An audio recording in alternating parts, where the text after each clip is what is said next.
Welcome to Litmus Chemistry classes. In today's session, let us see the new education policy 2020 which has been given yesterday on 29th July. So yesterday bandantaha this new education policy nalli yenide anta according to student perspective alli ಮಾಡ್ತಾ ಇರಕಂತ video. The first thing is our 10 plus 2 is now divided into 5, 3, 3 and 4. So ಏನು 10 plus 2 ಅಂದ್ರೆ ಏನಿತ್ತು ಹಾಗಾದ್ರೆ class 1 to class 10th plus 2 ಅಂದ್ರೆ PU1 ಮತ್ತು PU2 or 11th or 12th ಅಂತ ಕರಿತೀವಿ. That was there. Now the 10 plus 2 is further divided into 5 plus 3 plus 3 plus 4 ಅಂತ ಮಾಡಿದ್ದಾರೆ. The first thing is what is this 5 years ಅಂತ ನೋಡೋದಾದ್ರೆ this 5 year consists of a nursery, kindergarten, ತದನಂತರ first and second standard. So if a child is after 3 years he can go for nursery, kindergarten, first and second standard mata yenide that is considered as the 5 year. So in this 5 year a student should learn a basic alphabets irbodu, basic numericals irbodu and basic languages to read and write practice madlikke irbodu. That is been given for these 5 years.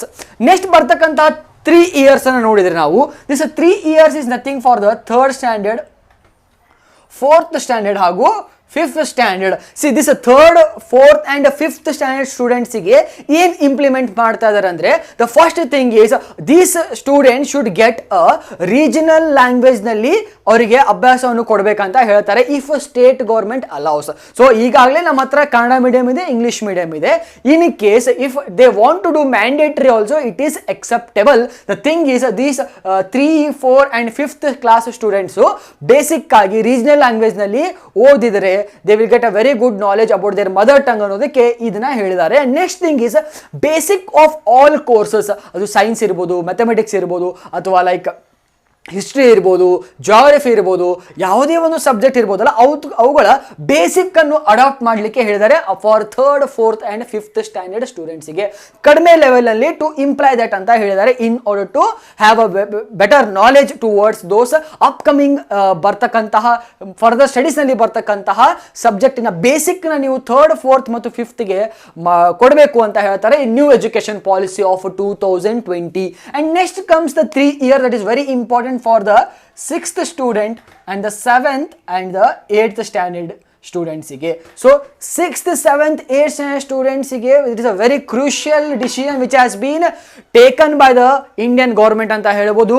What they say is from 6th standard to 8th standard 6ರಿಂದ 8ನೇ ತರಗತಿವರೆಗೂ every student should know the coding ಅನ್ನ ಕಲಿಯಬೇಕು ಅಂತ ಹೇಳ್ತಾರೆ and coding has done mandatory. So ನಾವು 6th ಇರುವಾಗ if ಸಮ್ಮನ್ ನಾವೇನು ಕಲ್ತಿದ್ವಿ ಕಂಪ್ಯೂಟರ್ನಲ್ಲಿ ಅಂತಂದ್ರೆ nothing but what is computer, what is input device, what is output device and the hardest thing we did was to draw the computer diagram and just to name it. But see how fortunate these kids are. In the age of 11 and 12 they are learning the coding irbodu, computer language irbodu, they are learning at that stage.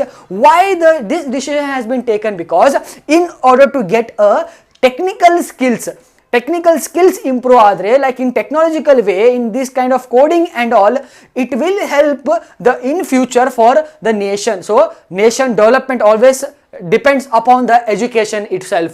So ಹಾಗಾಗಿ after 34 long years 34 ವರ್ಷಗಳ ನಂತರ there has been a tremendous reformation ಅಂತ ಕರೀಬಹುದು in this education policy 2020 and they are saying that up to 2035 this is going to be completely implemented ಅಂತ ಹೇಳ್ತಾರೆ. Let's see in future. The today's discussion is what are all there ಅಂತ ನೋಡ್ತಾ ಇದ್ದೀವಿ and these 6th, 7th, 8th students are learning the coding and coding is mandatory for those students and also these 6th, 7th, 8th standard students should have the vocational courses ಅಥವಾ internship ಇರ್ಬೋದು ಅಥವಾ projects ನ ಮಾಡಬೇಕು ಅಂತ ಹೇಳ್ತಾರೆ. That is very good. And next comes the practical knowledge ಅನ್ನ ಹುಡುಗರಿಗೆ ಕೊಡಬೇಕು ಅಂತ ಹೇಳ್ತಾರೆ. The practical knowledge is nothing but your skill set in order to like in 6th, 7th, 8th students will learn electricity chapter ಕಲ್ತಂತಹ ವಿದ್ಯಾರ್ಥಿಗಳು ಅವರಿಗೆ ಒಂದು ಬಲ್ಬನ change ಮಾಡಲಿಕ್ಕೆ ಬರಲ್ಲ ಅಂತಂತಂದ್ರೆ what is the use of that then? So for that thing the application based or the practical based knowledge has been provided according to their syllabus ಅಂತ ಹೇಳ್ತಾರೆ for those kind students which students 6th, 7th ಮತ್ತು 8th standard ವಿದ್ಯಾರ್ಥಿಗಳಿಗೆ. And next comes very important the 4 year that is nothing but from 9th to that is from 9th to 12th ಅಂತ ಕರಿತೀವಿ. So 9th to 12th ಅಲ್ಲಿ ಬರ್ತಕ್ಕಂತಹ ವಿದ್ಯಾರ್ಥಿಗಳಿಗೆ it has been tremendously changed now. Because why? Because the first thing is there is no discrimination. There is no discrimination. ಏನು no discrimination ಅಂದರೆ between science, arts and commerce. So ನಾವೇನು ಮಾಡ್ತಾ ಇದ್ವಿ, after 10th we were choosing that any of the streams, science ತೊಗೊತಿದ್ವಿ, ಆರ್ಟ್ಸ್ನ ತೊಗೊತಿದ್ವಿ ಅಥವಾ ಕಾಮರ್ಸ್ನ ತೊಗೊತಿದ್ವಿ. But if this new education policy implemented, then what happens is, if a student after 10th if you wish to take ಫಿಸಿಕ್ಸ್ಗೆ ಅವನಿಗೇನು physics ಅಂದರೆ ಇಷ್ಟ, so is taking physics. Along with physics he has a curiosity about the political science, for example, or history ಇರ್ಬೋದು ಅಥವಾ geography ಇರ್ಬೋದು. So he can opt some of the subject for his board exam. So ಅವನಿಗೆ PUCಯಲ್ಲಿ ಮುಗಿಯೋಕ್ಕಿಂತ ಮುಂಚೆ he should choose some of the subjects. Some of the subjects ಅಲ್ಲಿ there is no discrimination between science, arts and commerce. So this is how it works. It is a very good idea ಅಂತ ಹೇಳ್ಬೋದು. In order, according to choice of a student, if he wish to do anything, he can do in this education policy 2020, and there is no discrimination. And next comes the extracurricular activities. Extracurricular activities ಅನ್ನು ಕೂಡ you can opt as a subject. So if you are good at singing, if you are good at music, you can opt music as your course. ನೀನು ನಮ್ಮಲ್ಲಿ ಇರುವಂಥ selection ಪ್ರೊಸೆಸ್ನಲ್ಲಿ, subject ಸೆಲೆಕ್ಷನಲ್ಲಿ you can take any of the subjects and you can also adopt the extracurricular activities as one of your optional subject ಆಗಿ ಕೂಡ ತಗೋಬಹುದು. That is very very important. And next comes that final ಎಕ್ಸಾಮ್ಸಿಗೆ ನಾವೇನು ಮಾಡ್ತಾ ಇದ್ವಿ, the final exam, if you consider the final exam, ನಾವೇನು ಮಾಡ್ತಾ ಇದ್ವಿ, ದ ಓಲ್ಡರ್ ಪಾಲಿಸಿಯಲ್ಲಿ ಏನಿತ್ತು, ಕ್ಲಾಸ್ 12th ಅಲ್ಲಿ ಬೋರ್ಡ್ ಎಕ್ಸಾಮ್ ಬರೀಬೇಕು. That board exam marks will be considered as the basement for the other further education.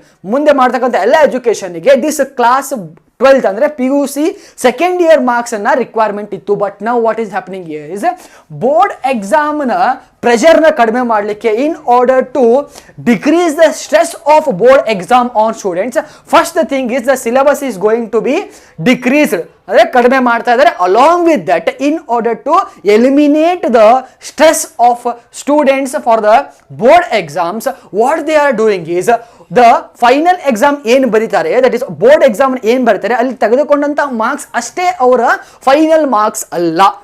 Over all ಇಯರ್ನಲ್ಲಿ ತೆಗೆದುಕೊಂಡಂಥ unit test ಇರ್ಬೋದು, internal assessment ಇರ್ಬೋದು, ಅವರ ಪ್ರೊಜೆಕ್ಟ್ಸ್ ಇರ್ಬೋದು, or any kind of activities they have done, ಅದನ್ನೆಲ್ಲ complete ಆಗಿ ತೆಗೆದುಕೊಂಡು then only they will give a final marks. So how beautiful it is, such that over all improvement of student is taken care here, not only like marks ಅಂತ ಅಲ್ಲ. If the student is having all the skills and very good knowledge, then only he can score very good in these exams ಅಂತ ಹೇಳ್ಬೋದು. And along with that there is objective as well as and descriptive exam. So ಮೊದಲಕ್ಕೆ ಏನಾಗ್ತಾ ಇತ್ತು, there was only descriptive exam, but now what is happening, there is both objective as well as descriptive exam ನ ಇಡ್ತಾ ಇದ್ದಾರೆ. So ಹಾಗಾಗಿ those students who did by heart ಮಾಡಿ ರಟ್ಟ ಮಾಡ್ಕೊಂಡು ಯಾರು exam ನ ಬರೀತಿದ್ರು, that is not the case here. So it is a very good implementation ಅಂತ ಹೇಳ್ಬೋದು. Like those who have very good skills, those who have very good knowledge, then only the student can do very good in the final exam, and also the syllabus will be reduced, and also the stress over the board exam will also be reduced, and final exam ಅಲ್ಲಿ ಬರ್ತಕ್ಕಂಥ marks, it is not your final percentage ಅಥವಾ marks ಅಂತ ಹೇಳ್ಬೋದು. The overall studies what he did in whole year is considered as the final exam board marks ಅಂತ ಕರಿಬೋದು. So this is how it works. This was about 10+2, that is class 1 ಇಂದ ಹಿಡಿದು class 12th ಮಟ್ಟ ಯಾವ ರೀತಿ ಮಾಡಿದ್ರು ಅಂತ. Next it comes the degree. So ಡಿಗ್ರಿಯಲ್ಲಿ ಏನಾಗ್ತಾ ಇದೆ ಅಂತ ನೋಡಿದರೆ, the thing is all degrees have been done 4 years. 3 ವರ್ಷ ಇರ್ತಕ್ಕಂತಹ ಎಲ್ಲ ಡಿಗ್ರಿನ 4 yearsಗೆ they have extended. So why they have done is, that is also very good idea. See here, if a student X ಎಂಬ ವಿದ್ಯಾರ್ಥಿ, if you consider, if X is a person who is joining any of the degree, UG ಪ್ರೋಗ್ರಾಮಿಗೆ, ಡಿಗ್ರಿಗೆ, ಯಾವುದೋ ಒಂದು ಡಿಗ್ರಿಗೆ ಅವನು ತನ್ನನ್ನು admit ಮಾಡ್ಕೊತಾ ಇದ್ದಾನೆ ಅಂತ ನೋಡಿದ್ರೆ, ಆಫ್ಟರ್ ಫಸ್ಟ್ ಸೆಮ್ ಅವನಿಗೆ ಏನಾಗ್ತದೆ, after first sem if he wants to quit because of some problem, he can quit. After first sem ಮುಗಿಸಿದ ನಂತರ he wish to quit the degree. ಅವಾಗ ಅವನಿಗೆ ಏನಾಗಿರ್ತದೆ, he will get some credit point. So ಅವನಿಗೆ ಒಂದಿಷ್ಟು credit point ಸಿಕ್ಕಿರ್ತದೆ. After 2-3 years, ಒಂದು 3-4 ವರ್ಷ ಅಥವಾ 4 ವರ್ಷ 5 ವರ್ಷ, after 2-3 years, certain years, if he wish to come back to the same degree course, ಅವನಿಗೆ ಮತ್ತದೇ ಡಿಗ್ರಿ ಕೋರ್ಸಿಗೆ ಮತ್ತದೇ ಜಾಯಿನ್ ಆಗಬೇಕು ಅಂತ ಬಂದರೆ ಅವನಿಗೆ ಮತ್ತೆ ಫಸ್ಟ್ ಇಯರಿಂದ ಫಸ್ಟ್ ಸೆಮ್ಮಿಂದ ಅಡ್ಮಿಷನ್ ತಗೊಳ್ಳುವಂಥ ಅವಶ್ಯಕತೆ ಇಲ್ಲ. If he has a credit point of first sem, he can directly join to second sem. So how beautiful it is. And if a student want to quit in a second year, andre fourth sem nalli if a student want to quit the exam or the quit a degree, he will get a diploma certificate in that course. And if a student want to quit the degree in the third year, he will get a bachelor degree with him. He can opt any of the exams. And if a student want to continue up to 4 years, that is very important here. In 4th year, a student should do research and project na ಮಾಡಬೇಕು. So this is how it works. The first thing is, very useful thing is, first sem ಮುಗಿದ ನಂತರ if you want to quit the degree and if you want to later join any of the same course, ಮತ್ತೆ ನೀವು ಅದಕ್ಕೆ join ಆಗ್ತೀರ ಅನ್ನೋದಾದರೆ, you should not go from ಸ್ಟಾರ್ಟಿಂಗಿಂದ ಮತ್ತೆ ನೀವು first sem ಮುಗಿಸ್ಕೊಂಡು ಮಾಡಬೇಕಂತ ಯಾವುದೇ ರೂಲ್ಸ್ ಇಲ್ಲ. If you have first sem marks card, you can directly join to second sem. You have second sem marks card, you can directly join to third sem. If you quit at second year, you will get a diploma certificate. If you quit at third year, you will get a bachelor degree. If you want to further continue in the fourth year also, you have to do research and project. ಈ research and ಪ್ರಾಜೆಕ್ಟಿಗೆ ಯಾರು help ಮಾಡ್ತಾರೆ? National research foundation, NRF. The National Research Foundation will fund the students who wish to do the research and projects in the 4th year. So ಯದಕ್ಕೆ ಈ ರೀತಿ ಮಾಡಿದ್ದಾರೆ ಹಾಗಾದರೆ? Again the thing is, in order to increase the skills, research skills ಇರ್ಬೋದು, ಪ್ರಾಜೆಕ್ಟ್ನ skills ಇರ್ಬೋದು, technical skills ಇರ್ಬೋದು. In order to increase those skills, the new education policy is giving this type of implementations anta helbodu. And this is how it works. The NRF, there is a National Research Foundation, is going to fund the students who are going to do the 4th year continuation in order to do the research and project anta helbodu. This is for degree students. It is very helpful. After the degree, he can go for any post graduation irbodu athwa PhD. Again the thing here is, and the very important thing is, other thing ali, MPhil course has been completely, it has been cancelled from the academic year of any of the private universities as well as the deemed universities as well as the government universities. So MPhil course na they have been completely cancelled. And the next thing is, they are trying all the board in one roof. ಅಂದರೆ UGC ಇರ್ಬೋದು ಅಥವಾ AICT for engineering ಇರ್ಬೋದು, all these boards are now coming under one roof. ಇವುಗಳಿಗೆ ಒಂದೇ regulatory board ಅನ್ನ they are trying to implicate in further future year ನಲ್ಲಿ. And the next thing is, private ಕಾಲೇಜನ್ನ ಫೀಸ್ನ are governed. So private college fees na they are going to make one anta helbodu. The central government or the education policy will govern the private colleges fee structure anna they are trying to govern the thing. That is also very important now. And the next thing is this is why. So why this new education policy na ತರಬೇಕಾಗಿತ್ತು ಅಂತ ನೋಡೋದಾದ್ರೆ, the new education policy ತರಲಿಕ್ಕೆ the main intention was 50% of our youth were not doing the higher education. So higher education they were not doing. So in order to increase the literacy rate, in order to increase a higher education level in our country, in order to increase the quality of education, this new education policy has been given by our government anta helbodu. Let's see, it is for future up to 2035 mata we will implicate ಮಾಡ್ತಿದೀವಿ ಅಂತ ಹೇಳ್ತಾ ಇದ್ದಾರೆ. Let us see. But the thing is, it is very useful for students. It is highly useful for students. And similarly, this type of rules is also there for the educator. Lecturers ಕೂಡ ಅವರದೇ ಆದಂಥ guidelines ಅನ್ನ ಕೊಟ್ಟಿದ್ದಾರೆ. that we will discuss in further. It is according to student perspective. ಏನು ಹಾಗಾದ್ರೆ 10+2 5 3 3 4 ಮಾಡಿದರೆ ಡಿಗ್ರಿನ opt ಮಾಡಬೇಕಂದ್ರೆ what are all there, and and ಮಾಸ್ಟರ್ನಲ್ಲಿ MPhil ತೆಗೆದಿದ್ದಾರೆ. And next thing is UGC and many of the boards are now coming under one roof, one regulatory ಬೋರ್ಡ್ನ ಮಾಡ್ತಾ ಇದ್ದಾರೆ.